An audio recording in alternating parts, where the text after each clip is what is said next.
क्या आपको बार बार छींक आती है, नाक बहती रहती है और आप सोचते हैं मुझे अस्थमा हो गया है? या कभी सांस फूलती है तो लगता है शायद ये सिर्फ एलर्जी है? देखिए, डस्ट एलर्जी और अस्थमा को लोग अक्सर मिक्स कर देते हैं, लेकिन अच्छा, दोनों एक जैसे नहीं हैं। नमस्कार, मैं हूं डॉक्टर नवीन अग्रवाल, मनोकामना हॉस्पिटल सिलीगुड़ी से। और पिछले कई सालों में मैंने ये देखा है कि कन्फ्यूजन की वजह से लोग सही ट्रीटमेंट लेट शुरू करते हैं। इसलिए आज इसे बहुत सिंपल तरीके से समझते हैं। अच्छा, सबसे पहले डस्ट एलर्जी क्या है? जब आप धूल, डस्ट माइट्स या पॉल्यूशन के कांटेक्ट में आते हैं तो आपकी बॉडी ओवर रिएक्ट करती है और सिम्टम्स शुरू हो जाते हैं, जैसे बार बार छींक आना, नाक बहना, आंखों में पानी आना, थ्रोट में इरिटेशन। ये ज़्यादातर अपर रेस्पिरेटरी ट्रैक्ट से जुड़े होते हैं। अब अस्थमा को समझिए।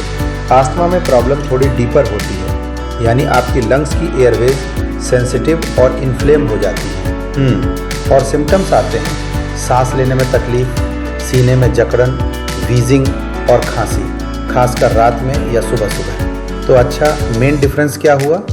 डस्ट एलर्जी ज़्यादातर नोज़ और आइज़ तक लिमिटेड रहती है, जबकि अस्थमा लंग्स को अफेक्ट करता है। इसलिए अस्थमा में ब्रीदिंग प्रॉब्लम ज़्यादा प्रोमिनेंट होती है।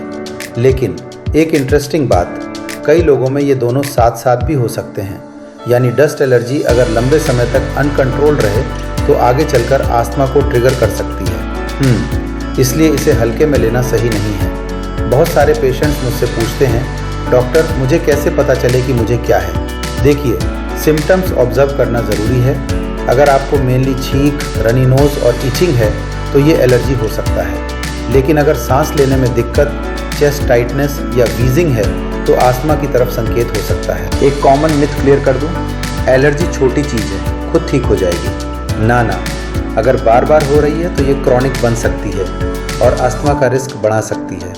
अब सॉल्यूशन क्या है? अच्छा, सबसे पहले ट्रिगर्स को पहचानिए।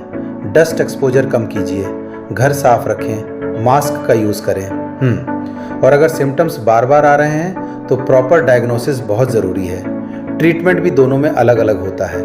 एलर्जी में एंटीहिस्टामिन्स या नेज़ल स्प्रेस काम आते हैं, जबकि अस्थमा में इन्हेलर्स और लॉन्ग टर्म कंट्रोल की ज़रूरत पड़ती है। मनोकामना हॉस्पिटल सिलीगुड़ी में हम ऐसे कई पेशेंट्स देखते हैं जहां सही डायग्नोसिस के बाद कन्फ्यूजन ख़त्म हो जाता है और पेशेंट को सही डायरेक्शन मिलती है। यही सबसे इम्पॉर्टेंट है। सच कहूँ तो सही जानकारी ही आधा इलाज है।